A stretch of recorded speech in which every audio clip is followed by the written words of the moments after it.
Hey guys, welcome to another In-Depth with Pinball video series.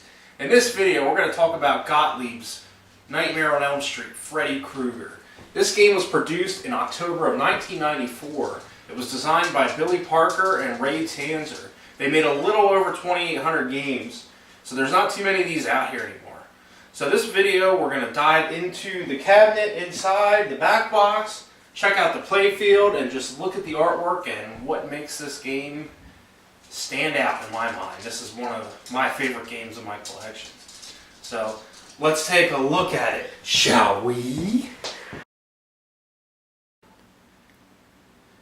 In my opinion, this cabinet is one of the most beautiful cabinets ever produced by Gottlieb. The artwork on this cabinet is just fantastic. There's lots of bright colors, lots of detail with the chains, all the different pipes, the hand. Let's just look at this, take this all in here. We got the boiler back there in the back. Got the boiler there with the flames licking out. We got lots and lots of piping running throughout all the side, including chains dangling down, valves with the big wheels to crank shut or open.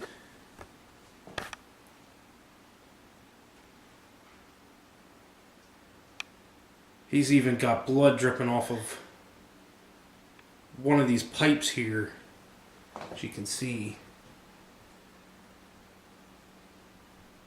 Also all around the back. You wouldn't expect purple to be a really good color with Freddy, but in my mind it just works.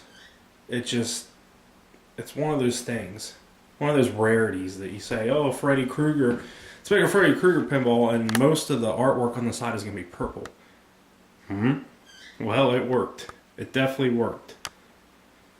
I just love this. You got a sweater here. You got the little ridges in his sweater. I mean, even the glove is pretty well done, drawn. Then on the back box, you got some more piping up above with chains coming down to Freddy himself. Pretty well done drawing. Not as good as the backlash, but that's typical. He's holding a pinball in his gloved hand. And if you do count the blades here on his hand, you will notice there is a mistake. There's 1, 2, 3, 4, 5, 6 blades. And you got one here, you got one here, you got one here, one here, one here, and one here. I don't remember Freddy having 6 blades on his hand. I don't remember him having 6 fingers. I mean, there's not even any on the thumb, but there they are. In a video Billy Parker did on a TNT Amusements, what was it? A expo, one of the pinball expos, he did a little interview with Billy Parker, and he talked about there being an extra finger on the firefighter on the side of a Rescue 911 back box. I have that game also and couldn't find the extra finger. I think he got confused with Freddy. That's kind of what gave me the idea to go look for it. I didn't even notice that to begin with. And of course you got what could be claw marks there. And you got 1984 when the movie was released and 1994 when the game was released. This cabinet's not horrible. It's got some dings here and there, but for a 1994 game that was routed, not too bad. The legs do need replaced. I have not shopped this one out yet. It's on the list. And here we got the front. Get you guys some light here.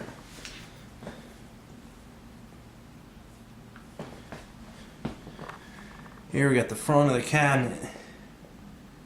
Get the blood dripping down to the start button. More chains. And lots of purple with the Gottlieb logo. And it's telling you where the claw save button is. As you will notice, there's 2 buttons on the side of this cabinet. We'll get into that later. Then, of course, as usual, the same on the other side. Same boiler room artwork with the big hand. This side of the back box isn't as great as the other side. A little bit more scratched up. And he also has six blades on this side. Alright. Now we'll get into the back box itself. Trying to get this so there's no glare. This back glass is really an awesome thing as well. Very well done, Freddy. The boiler in the back looks awesome. The logos, the font of the words look great. And then you got the souls down here, all the souls that most people don't even notice at first. But they do light up. They're special lit with bulbs in the back glass that light these faces up. Really show them off good. And they're all kind of swirling around. Of course, he's holding the pinball. They didn't do the 6 blade thing on the front. They caught it, I guess. There is only 4. There's the man himself. Really creepy looking. Of course, you got Gottlieb up in the corner. 1994 Premiere. This is after Gottlieb got bought out by Premiere, or they partnered with Premiere. And of course, over on this side, we got the same thing. 1984, 1994 New Line Productions Incorporated. I added the purple T-molding on this. It actually comes with black T-molding. I added purple. I think it looks pretty well. Matches the cabinet very nicely. Try to get something right in here for you guys. For what it's worth. Alright, let's take a look at the apron, shall we? Glove flipper, use left flipper button. Got the instructions here, which are somewhat difficult to read on this custom card here. Object, enter nightmares by completing the skill shot, shooting the boiler, or timing out. During nightmares 1 through 6, shoot the Freddy shots to advance the power meter. Completing the power meter qualifies the boiler to defeat Freddy for 10 million points, times the nightmare number. Watch for other features which are active in the nightmares. Final nightmare. Complete all of the strobing shots to qualify the boiler to defeat Freddy for 100 million points, times the number of defeated Freddys from the previous 6 nightmares. The Soul and the Krugerrand bonuses are also collected. Multi-ball. All odd-numbered nightmares begin with multi-ball play. If Freddy is defeated while still in multi-ball, then the 5 jackpot shots are qualified. Dream Warriors. Completing these 3 jackpots qualifies the left hole for the Dream Warriors feature during Dream Warriors. Each strobing shot awards super jackpot. Krugerrands. Various features add Krugerrands to the player's total. These may be exchanged for items from the trade Krugerrands features. The item offered depends on the player's current total Krugerrands. Unused Krugerrands are collected as an end-of-game bonus. And on the custom card here, you got the woman, don't remember her name, in the bathtub with the claws coming out. And we got Freddy. Claw save button, 50 cents a play. Nightmare on Elm Street. Designed by Bill Parker, Ray Tanzer, art by Constantino Mitchell, Janine Mitchell. Sounds like a husband and wife. Artwork, that's pretty cool. Dots animation by Daryl Moore, Rand Paulin, Aselin Harrius, Vassini Jordan. Sound by Dwayne Decker, Craig Bierwaltz, Robert Englund. He actually did do the callouts for the game, which is really cool. Software by Alan Edwell, Allison Harrius, Rand Paulin, John Norris.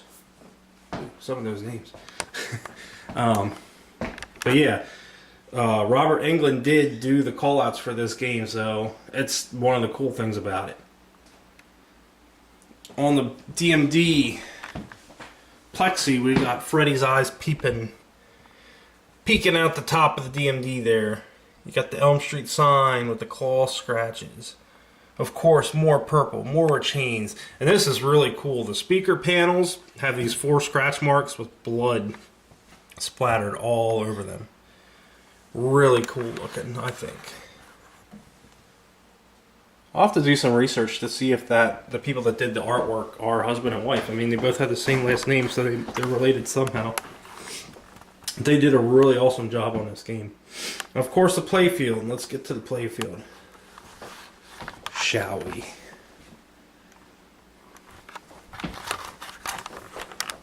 Of course, more purple. This does have a little bit of wear down by the flippers, unfortunately, and a couple other spots, but we got the word claw there. Freddy's claw. Asleep and awake. Chains. I love how the chains come down the sides and then go out the drain there. I think it's just a neat feature. And forgive me, I've only ever watched one Nightmare on Elm Street movie, and that was just about a year ago. Yes, I'm 36 and I've only watched one Freddy movie, so sue me. I'm getting to him. He was just never one of my favorite horror villains. I always preferred Leatherface, Jason,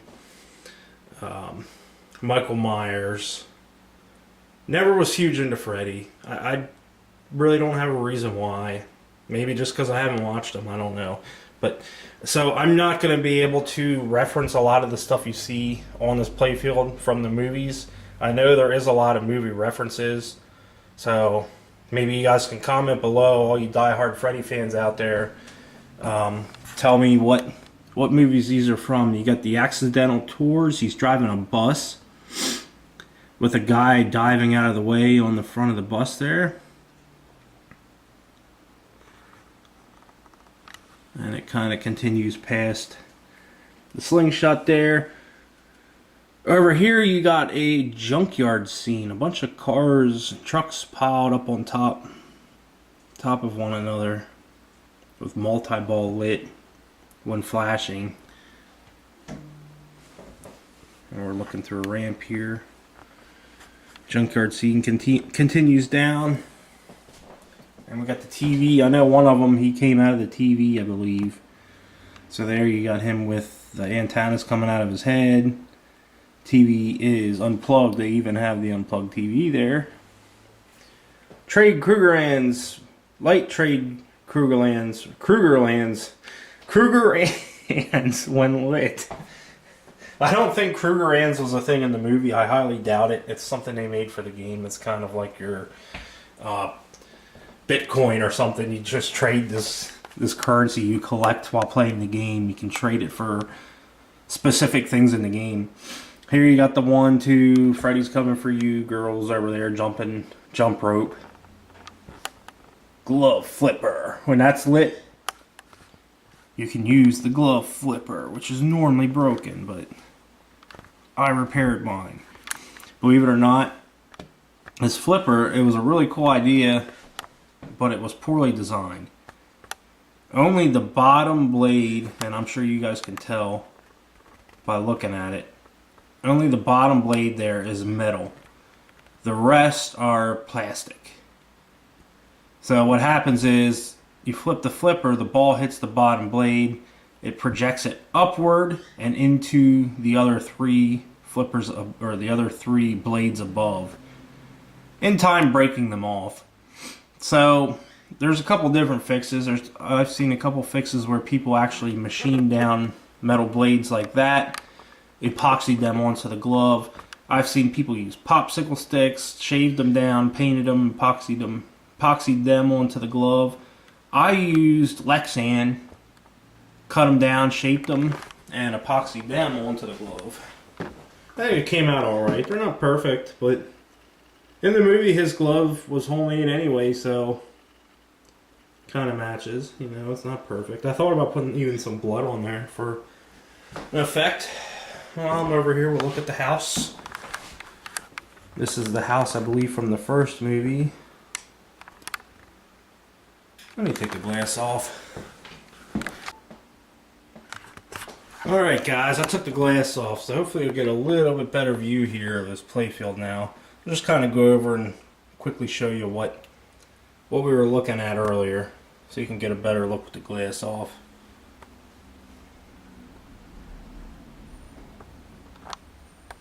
Accidental tours, you got your nightmares here, 1 through 6.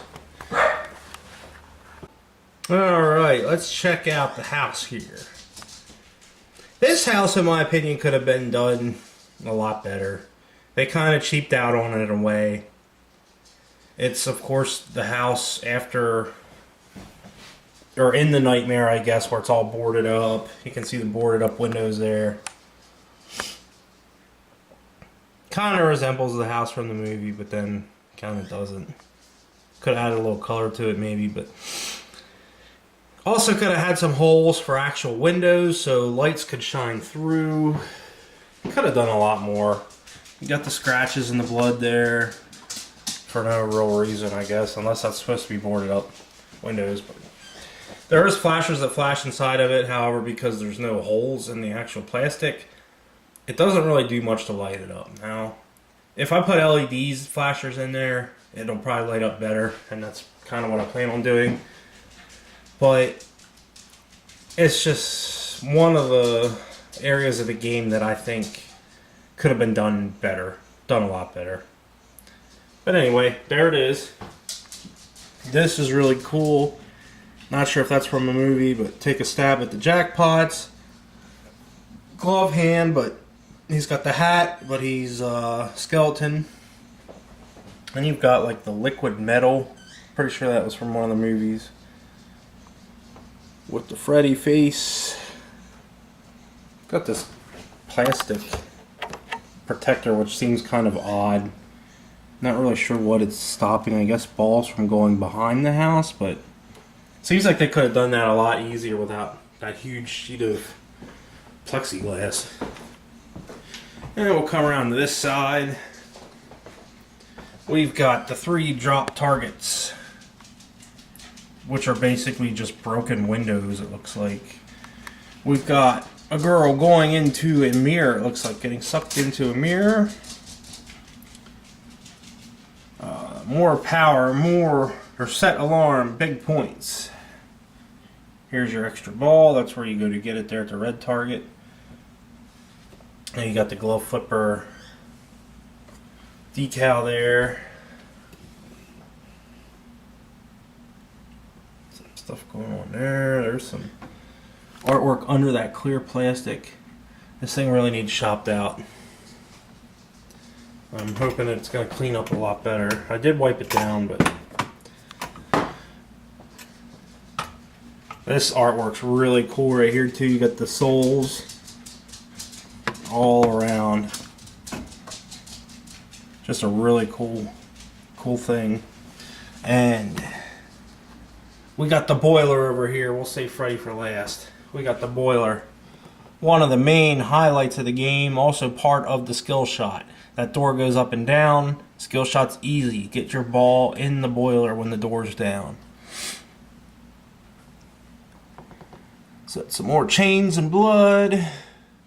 2 captive balls in there. We got a kicking target with blood on it. We've got a meter. Fully awake to asleep. Fully asleep. With several LEDs. We also have a maximum power bar up here from minimum to maximum power with LEDs in it. And we get to the man of the hour, the head, Freddy Krueger himself. His mouth moves up and down, he talks to you, he spits the ball out of his mouth. He's got the souls in his neck area. This is really cool. There's actual targets behind this, similar to this, but this covers it. So each hit to either of these faces registers a switch or a target. It's just really cool. I love how they did this. The face is really well done. There's flashers that light up inside the mouth, and there's 2 flashers that light up inside the eyes, lighting them up red. Of course, he's got his hat on. That's a hard to find part, apparently. Joe from Joe's Classic Video Games restored one of these, and he has a really cool video you guys should check out when you get a chance. Basically taking one of these machines from complete trash to just completely redone, restored. He found the head on eBay, I think. Took him several years to find one, but he did find one. And his game also has a really cool story about why it was trash. Somebody broke the glass, ripped the head off, possibly stole the house, maybe even tried to steal the glove flipper. Basically broke the glass and just stole everything. So, just shards of glass all inside the playfield. The head was missing, the house was missing. He reproduced the house out of this craft wood, and it really came out good. I mean, in my opinion, it's better than that. It's just so much better. The light shines through. He had openings in the windows and stuff and such that the light would shine through. So Joe, if you watch this, that was a really cool video, and you did good on the game. Did very well. I actually was trying to buy it from him, but by the time I messaged him asking if they still had it, it was sold already. So anyway, got the blood red Gottlieb pop bumpers. We've got more soles here. They loop all the way around the head.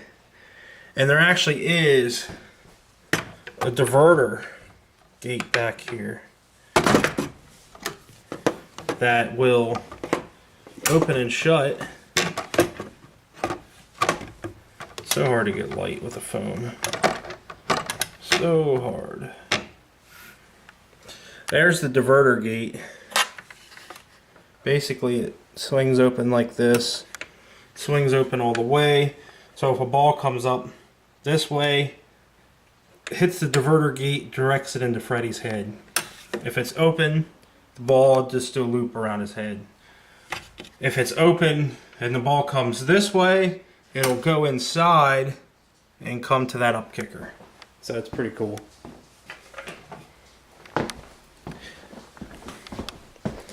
Alright, let's take a look inside the back box.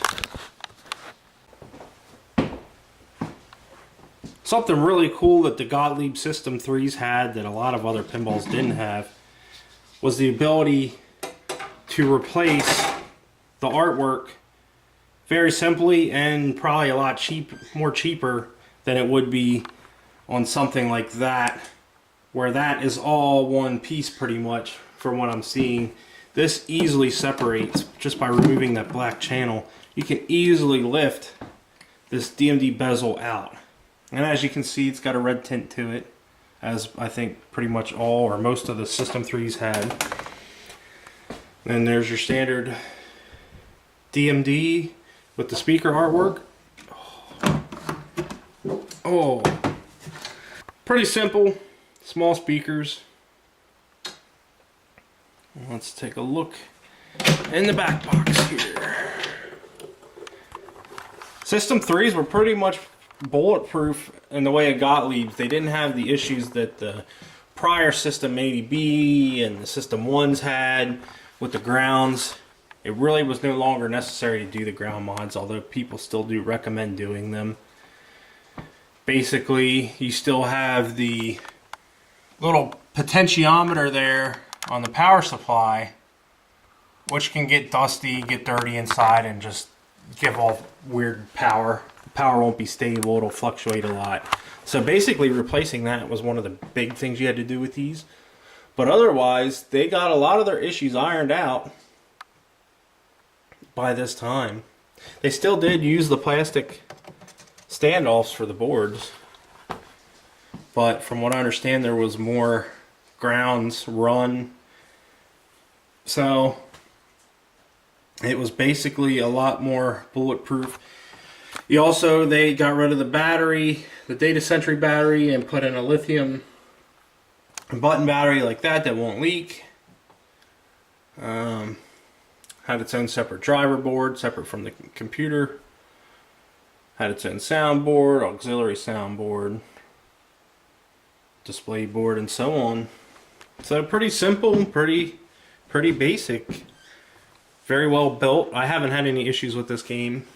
Once I got it running, that is. I will say this game was a bit of a pain in the butt when I first got it. However, I got it at a pinball show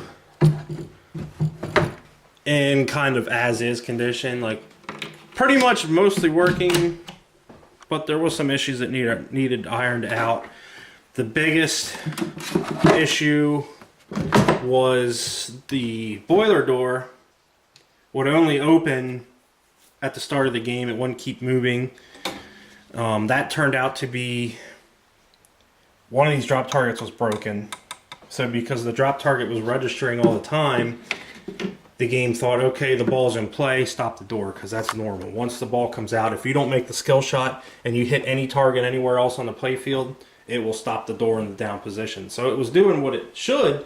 It's just that broken target had me chasing my tail. I even ended up replacing the motor, some of the switches for the boiler door, because I could just not figure out what was causing it. So that was a pain. I also had an issue with the flashers. There's two flashers in here. There's a red and a yellow. There's two flashers in here that are white. And this is going to sound weird, but this is the honest truth. If I put two flasher bulbs in here, they wouldn't work at all. If I took one out, it would work. Didn't matter what socket was in. As long as there was only one in there, it would work. Kind of the same for the house. If I had two in there, nothing would work. If I had one in, it would work.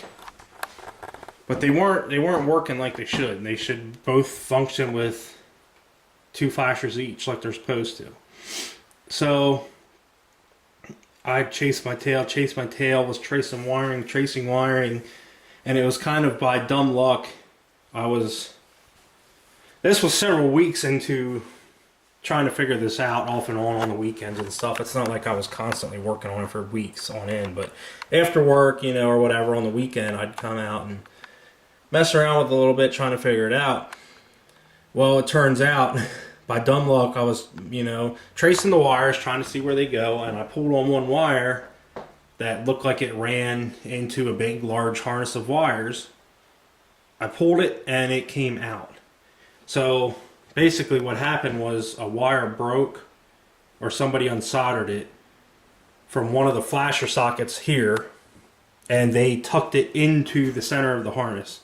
So just looking at it from the outside, looking in, it just looked like a regular wire running to wherever it's supposed to go. But when I pulled on it, it showed that it wasn't hooked up at all. So because these flashers here and these flashers here are wired together, basically there was already one set of wires running from here to there, but there should be more, I guess, to help the voltage, or I'm not really quite sure. I guess it helps with voltage drop, or just gives more voltage to the game. But without that wire hooked up, that's why when there was two flashers up there or there was two flashers here, it was too much of a load for the game and it couldn't flash them. So hooking that wire up fixed that flasher issue. But once I got those two issues figured out, that was basically it, besides rebuilding the glove flipper, which, as you can see, these are Lexan. They are flexible, so they can take somewhat of a beating. I think the epoxy will fail before these will break. I mean, Lexan's very, very strong. You can pretty much bend it in half and it won't break. So if anything, it will just come unglued and I'll have to glue them back in again. But there was a guy that reproduced the gloves, and I don't think he's doing it anymore. Unfortunately, Steve Young doesn't have any, so if you have this game and you don't have the glove, you're kind of going to have a hard time finding a replacement. You're going to have to find a machine somebody's parting out or somehow fabricate your own. Alright guys, let's dive into the cabinet. See what's in there, shall we?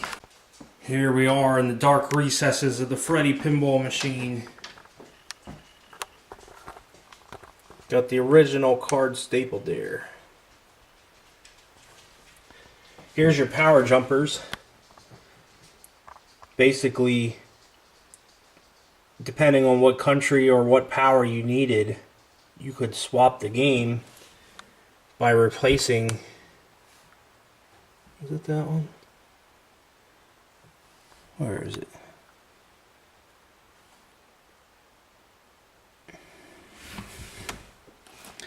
One of these jumpers somewhere.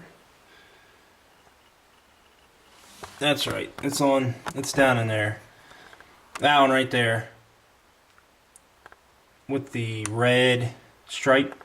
That is the jumper. So basically, if you wanted to switch to 200 volts, you'd reach into your bag there and grab your yellow-white plug, plug it in, and your 220 or 200 volts. A lot of times what operators would do is just repin the plugs that they had. I've had a couple where the wires said it was one thing, and I'm thinking, oh no, this is still wired for 220, but it turns out that somebody repinned the plug. And there you got the original speaker.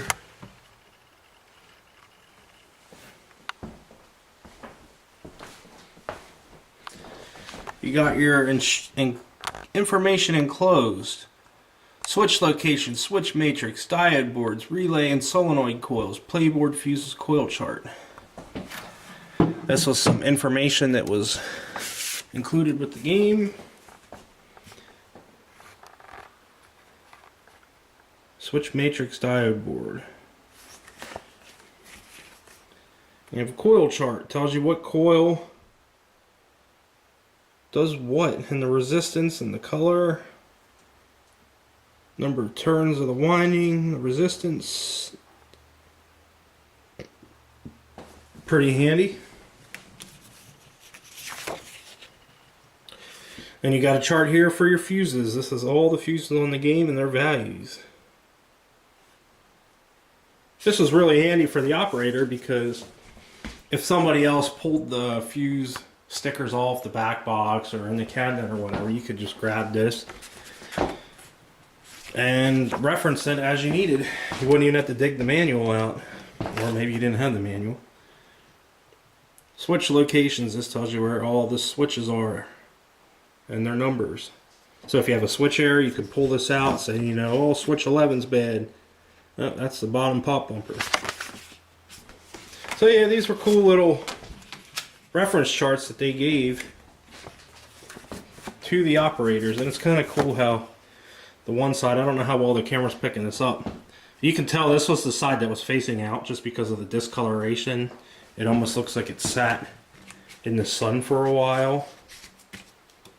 Or maybe just the lamps from the playfield. And you can see the difference, the white compared to that. This one's kind of the same way though too. So maybe, I don't know, maybe they purposely used different colors, or these were left out in the sun at different times. I don't know, but either way it's there. It's pretty cool. Cool that they have that.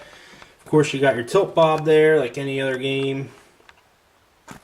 The adjustment's kind of stupid on these System 3s. It's this clip you gotta like squeeze and move to get it. Of course you got another tilt here, which is basically to stop people from lifting the game up. You lift the front up, this ball rolls back, hits the switch, tilts the game. And of course, all the System 3s, right inside the coin door, had your test button, your tournament switch, and your volume control all right there. Easy to get to. You didn't have to get in the back box or anything like that. Really nice.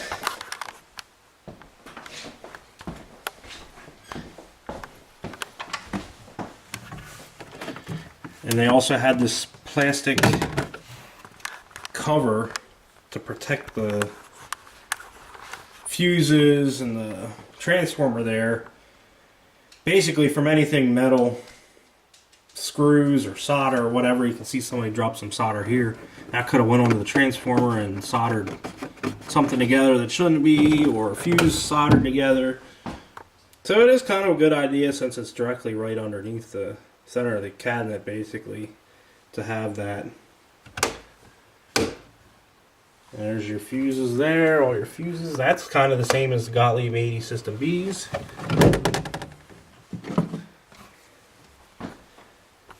And I don't know how well you can see it, but down there, all those yellow connectors are ring terminals.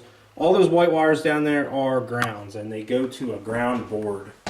When I was chasing my tail with the boiler door motor acting up, I did the ground mod to this one.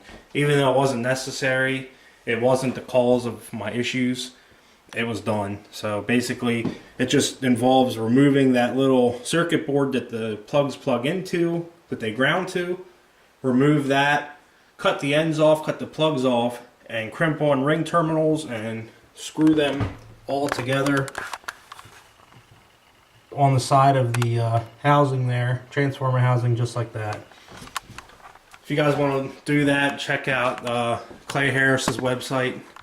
He does a lot of good detail on how to do the ground mods on some of these older Gottlieb games. But got a bunch of fuses under the playfield. The drop targets.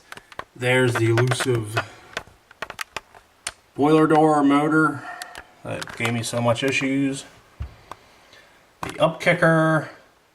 The head has an up kicker and it has a separate coil that fires the mouth. So it's got two coils essentially. But that's pretty much it. Got your fuse values here on the side, stamped on the board. They got them all over. They definitely wanted you to know what your fuse values were. They got them up here. You got them down in that card. You got them in the manual. There's no reason why you shouldn't know what those fuses are supposed to be. Lots of writing. Looking for the Freddy head that I thought was on here. Yeah, down in there. Oh, where am I at? Down in there you can see the Freddy icon peeking out through. That was a System 3 thing they did too. I think it was, you went back further than System 3. My old Bad Girls used to say Bad Girls and had the picture stamped under there. But yeah, that's pretty much it, guys. I'm going to put it back together and we will do a instruction video detailing the manual and the gameplay. Thanks for watching.